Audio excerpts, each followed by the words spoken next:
आप सबका मैं अपने चैनल में बहुत-बहुत स्वागत करती हूँ। मैं आशा करती हूँ कि आप सब लोग बिल्कुल ठीक-ठाक होंगे और आपकी कामयाबी की और खुशियों की मैं कामना करती हूँ। जो लोग मुझे बहुत अच्छे-अच्छे कमेंट करते हैं, उनके लिए मैं बहुत धन्यवाद करती हूँ। मैं आशा करती हूँ कि आप इसी तरीके से मेरी वीडियोज़ देखते रहेंगे, अच्छे-अच्छे कमेंट्स करते रहेंगे एंड और कुछ वीडियो देखने के लिए आप रिकमेंड करते रहेंगे। आज जिस टॉपिक के ऊपर मैं आपके साथ बात करने जा रही हूँ, ये एक मेरा बहुत ही इम्पोर्टेंट टॉपिक है एंड मेरा एक विश है एंड मैं चाहती हूँ कि ये ज़्यादा से ज़्यादा लोगों तक भगवान पहुँचाए, क्योंकि एक अवेयरनेस कैंपेन में मेरा ये एक सबसे इम्पोर्टेंट पार्ट है जो मैं आप लोगों के साथ शेयर करना चाहती हूँ।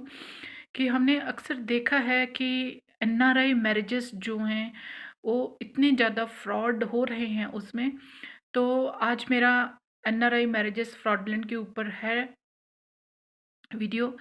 तो सबसे पहले मैं ये बताना चाहती हूँ कि जितने आजकल इंडियन पेरेंट्स के ड्रीम्स हैं कि हमारी लड़कियां या हमारे लड़के शादी करके बाहर जाएं एंड बाहर सेटल हों, उनका लाइफस्टाइल अच्छा हो, उनकी सेटलमेंट के बाद हमारी फैमिली भी वहाँ पे सेटल हो जाए या हमारी बेटी सेटल हो जाए, क्योंकि एक ऐसा ड्रीम है जो हर एक इंसान का इंडिया में ड्रीम है बाहर सेटल होने का, चाहे वो कोई भी तरीका हो। तो मैं साउथ इंडिया से बिलॉन्ग करती हूँ, तो मैंने अपने एरिये में, अपने सिटी में देखा है कि हमारे यहाँ पे मैक्सिमम लोग जो हैं यूएसए में सेटल हैं या ऑस्ट्रेलिया में सेटल हैं। इतने ज़्यादा मैंने केसेस देखे हैं कि एक घर में अगर 4 बच्चे हैं तो चारों यूएसए में हैं। तो आजकल जो फ्रॉड्स हो रहे हैं मैरिजेस के, क्योंकि अगर मैं यूएसए की बात करूँ तो सबसे ज़्यादा साउथ इंडिया सेटल है या फिर पंजाब के लोग सेटल हैं। तो मैं ये वीडियो हिंदी में बनाने का मतलब ये है कि मेरे वीडियो वो सब लोग देख सकें जो अपने बच्चों की शादियां बाहर करने में इंटरेस्टेड हैं एंड मैं उन्हें अवेयर करना चाहती हूँ कि उनके साथ कोई धोखा ना हो। तो एनआरआई फ्रॉड शुरू कहाँ से होता है? शादियों से शुरू होता है और सबसे आसान तरीका है बाहर जाने का शादी करके। तो फ्रॉड करने के तरीके एक हैं कि जो लड़कियों के माँ-बाप हैं वो इतने डेस्परेट हैं एंड ईगर हैं कि किसी भी तरीके से, किसी भी कीमत पे उन्हें एक एनआरआई लड़का मिल जाए, जिसके साथ वो अपनी लड़की की शादी करके उसे बाहर भेज दें। एंड यूएसए एक ऐसी जगह है जहाँ पे शादी होते ही आप शादी का प्रूफ बता के अपनी वाइफ को बाहर ले जा सकते हैं। एंड वहाँ पे क्या होता है कि जो पेरेंट्स यूएसए में सेटल्ड हैं, जैसे कि मैंने आपसे पहले कहा कि अगर फैमिली में 4 लोग हैं तो चारों के चारों यूएसए में सेटल हैं।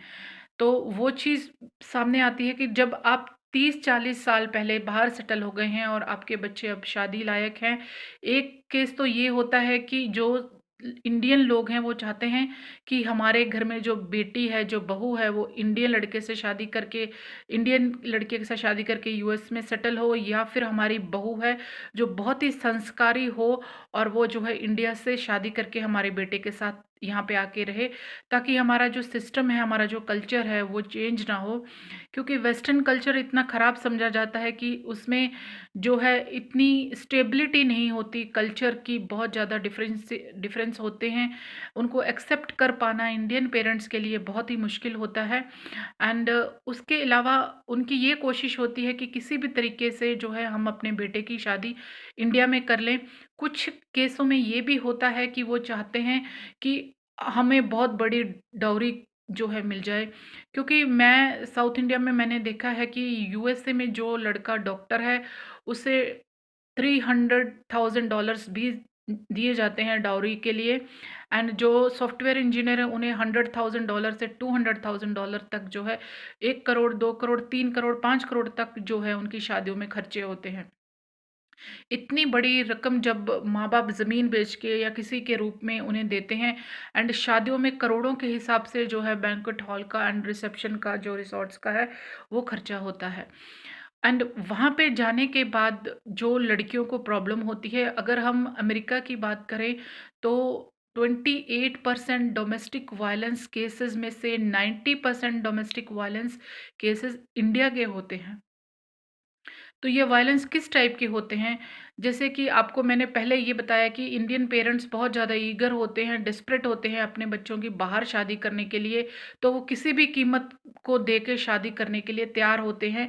और इंडिया में एक बहुत ही बड़ी बात है कि वो वेरिफ़िकेशन भी नहीं करते कि जो ये एनआरआई लोग हैं या इनकी सोसाइटी कैसी होगी।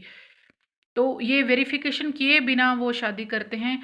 एंड जो वहाँ से जो लोग डॉवरी के लालच में शादी करते हैं, तो वो बहुत ज़्यादा झूठ बोलते हैं, या वैसे भी जिनके इंटेंशंस होते हैं कि इंडियन बहू हमारे घर में आए, तो उनके बच्चे चाहे वो जीएससीएससी पास हों, 10th क्लास स्टैंडर्ड पास किए हों, तो वो इंडिया में बताएँगे कि सॉफ्टवेयर इंजीनियर है, ये बच्चे ने पीएचडी की हुई है, ये फलाना है, या बहुत ही अच्छी पोज़ीशन बताएँगे, बहुत बड़े बिज़नेस हैं हमारे, या फिर ऐसा कुछ कह के वो बताते हैं।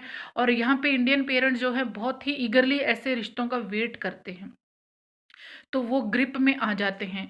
अब रही दूसरी बात कि जो बच्चे बॉर्न एंड ब्रॉट अप हैं किसी भी वेस्टर्न कंट्री में, इंग्लिश कंट्री में, वो बच्चे को फर्स्ट डे से ही ये राइट होता है कि उनके पेरेंट्स उन्हें डांट नहीं सकते, उन्हें कुछ कह नहीं सकते, उन्हें झिड़क नहीं सकते, उनके ऊपर कोई भी कंट्रोल नहीं कर सकते। वो लॉ के अगेंस्ट होता है, वो पुलिस कंप्लेंट करते हैं, और पेरेंट्स को कई बार पनिशमेंट भी मिलती है, पनिशेबल है अगर बच्चों को डांटा या मारा गया। उस सिचुएशन में, उस एटमॉस्फेयर में जो बच्चे बड़े होते हैं, उनका वेस्टर्न कल्चर के तरफ बहुत ज़्यादा झुकाव होता है, एंड वो नेचुरल है। और ऐसे ही बच्चे जो वेस्टर्न फ्रेंडशिप में बड़े होते हैं, उनके रिलेशनशिप भी होते हैं, उनके गर्लफ्रेंड्स होते हैं।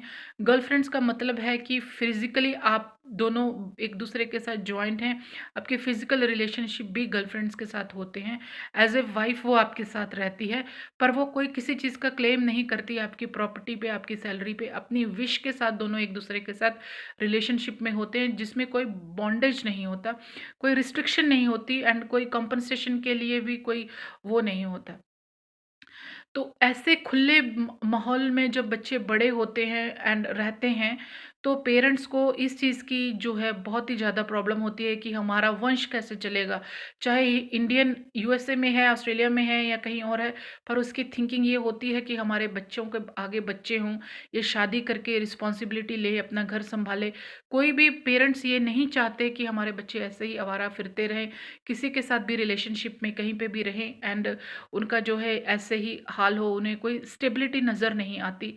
तो वो पेरेंट्स जो हैं अपने बच्चों को कन्विंस करते हैं कि मैं एक बहुत ही ब्यूटीफुल प्रिटी इंडियन गर्ल्स की बहुत ज़्यादा डिमांड है कि बहुत ही सुंदरता में गिनी जाती है इंडियन लड़कियां, एक बहुत ही खूबसूरत इंडियन लड़की से शादी करके हम यहाँ लेके आना चाहते हैं।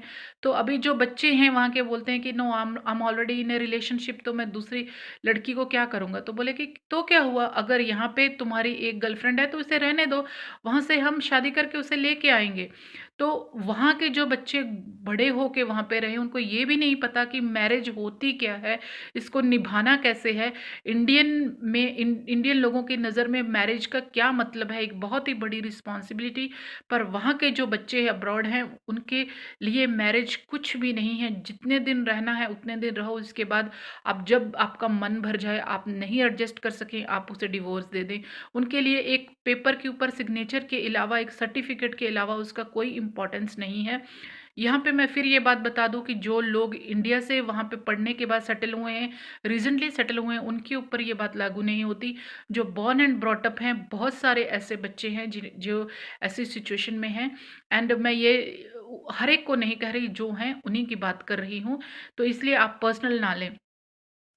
तो जो बच्चे जब इंडिया में आते हैं, तो आप देखेंगे कि जब यूएसए की या फॉरेनर की शादी इंडिया में होती है, एनआरआई की, तो उसमें कितना ज़्यादा फंड खर्च किया जाता है, इतना शो पुटअप किया जाता है, इतना डाउरी दिया जाता है, कैश दिया जाता है, लैंड दिया जाता है, एंड गोल्ड दिया जाता है। बहुत बड़े बड़े फंक्शन हॉल्स में मैरिजेस होती हैं, एक बहुत ही पॉश मैरिज होती है।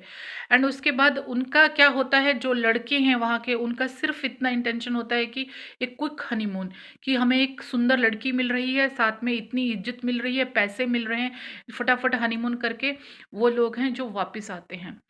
तो वापस आने के बाद जब लड़की को वहाँ से ले आने की बारी आती है, टाइम आता है, तो वो लोग इतने ज़्यादा परेशान होते हैं, अपसेट होते हैं इस बात के डर से कि कई लोग फॉरेन कंट्रीज़ में बहुत सारे ऐसे लड़के हैं जो गे होते हैं एंड कई लोग ऐसे होते हैं जो ऑलरेडी वहाँ पे रिलेशनशिप में होते हैं। कई लोग ऐसे होते हैं जिनके पेरेंट्स झूठ बोल के लड़की से शादी करवा देते हैं कि हमारे बच्चे की ये क्वालिफ़िकेशन है एंड ये पोज़ीशन है, ये डेज़िग्नेशन है, यहाँ पे जॉब करता है। अब जब लड़की के आने का टाइम होता है तो वो सारी इनसिक्योरिटी खुलने का टाइम आता है कि इसकी गर्लफ्रेंड का भी पता चल जाएगा, इसके काम का भी पता चल जाएगा और इसकी कोई पोज़ीशन भी नहीं है और हमारे सोशल स्टेटस का भी पता लग जाएगा कि हम लोग एक्चुअल में यहाँ पे हैं क्या। तो उस बात से ये लोग डरना शुरू हो जाते हैं और लड़की के वहाँ पहुँचते ही डोमेस्टिक वायलेंस जो है शुरू हो जाती है। लड़की को किसी से मिलने-जुलने नहीं दिया जाता, लड़की को बहुत कंट्रोल में रखा जाता है, उसके पेरेंट्स से भी बात नहीं करने दी जाती। एंड जब यही चीज़ होती है तो इंडियन लड़कियों को सबसे ज़्यादा प्रॉब्लम होती है कि उन्हें बहुत सारी जो साउथ इंडिया की लड़कियाँ हैं, उन्हें जो है घर के कामकाज की जो है आदत नहीं होती क्योंकि वो एजुकेशन में बहुत ज़्यादा बिज़ी होती हैं एंड बहुत ज़्यादा हाईली क्वालिफ़ाइड होती हैं एंड वो खुद भी जॉब करती हैं। तो घर का काम करने के लिए डोमेस्टिक हेल्प पे वो डिपेंड होती हैं जो वहाँ जाकर उनको नहीं मिलती एंड उन्हें ये चीज़ की इनसिक्योरिटी होती है कि हम घर में एक सर्वेंट, एक मेड के जैसे हैं। एंड दूसरी एक सबसे बड़ी प्रॉब्लम जो होती है कि जो लोग born and brought up abroad हैं, फॉरेन में जो पैदा होते हैं, वो ये सोचते हैं कि हम हमारा खर्चा करें, my money is my money and wife को उस चीज़ का राइट नहीं होता कि उसकी सैलरी को अपना समझे और लड़के पैसे उन्हें देने के लिए बहुत ही आगे पीछे होते हैं एंड उनकी जो लड़कियों की लाइफ होती है वो बहुत मिजरेबल कंडीशन में चली जाती है एंड सास ससुर भी बहुत ज़्यादा अपसेट हो जाते हैं कि हमने झूठ बोल के शादी की। एंड ऐसी में कंडीशन में क्या होता है कि जो शादी इंडिया में हुई होती है वो यूएसए में या किसी दूसरी कंट्री में वैलिड नहीं होती। पासपोर्ट में एंट्री करा के जब होते हैं, हम जाते हैं दूसरी कंट्री में, तो वहाँ पे वो मैरिज का कोई इम्पोर्टेंस नहीं होता, आपकी सिर्फ स्टेटस मैरिड होती है। और इसी मैरिज में अगर इसी कंडीशन में, इस अनस्टेबिलिटी में जब आपके बच्चे हो जाते हैं, तो वो और ज़्यादा कॉम्प्लिकेटेड सिचुएशन पैदा हो जाती है। मेरी सभी पेरेंट्स से एक रिक्वेस्ट है कि लड़कियों का डिवोर्स भी वहाँ पे हो जाता है जो कि वैलिड नहीं है एंड कई बार बहुत ही मुश्किल होता है। लड़कियों को बहुत ही ज़्यादा परेशानियों का सामना करना पड़ता है और उन्हें समझ भी नहीं आती कि वो क्या करें क्योंकि इंडियन लड़कियाँ डिवोर्स लेना सही नहीं समझती, बहुत गलत समझा जाता है और उनके अंदर इतनी इनसिक्योरिटी हो जाती है कि हम जाएँ तो जाएँ कहाँ? और अगर ऐसी शादियों से बच्चे भी हो जाएँ तो एक कस्टडी का प्रॉब्लम आता है कि बच्चे किसके पास रहें, खर्चा कौन उठाए और कौन ना उठाए। तो ये सारी सिचुएशन में डालते हैं माँ-बाप बच्चों को। तो उन सभी पेरेंट्स से मेरी एक रिक्वेस्ट है कि एनआरआई से शादी करने से पहले बिना झिझक आप बैकग्राउंड चेक ज़रूर कीजिए, बहुत ही ज़्यादा ज़रूरी है। आप सोशल मीडिया से, सोशल सर्कल से आप उनके बारे में पता करवा सकते हैं, आप उनके लोकल एरिया से पता करवा सकते हैं, आप गूगल करके उस एरिया के जो डिटेक्टिव एजेंट्स होते हैं, जो सोशल सर्विसेज़ देते हैं, उन्हें एक $100 का आपका खर्चा होगा, वहाँ से आप उनकी वेरिफ़िकेशन करवाइए कि कहीं ये पहले से 3-4 बार मैरिड तो नहीं, कहीं इसके वहाँ पे भी 3-4 शादियाँ तो नहीं हुई जो इंडिया में आता है।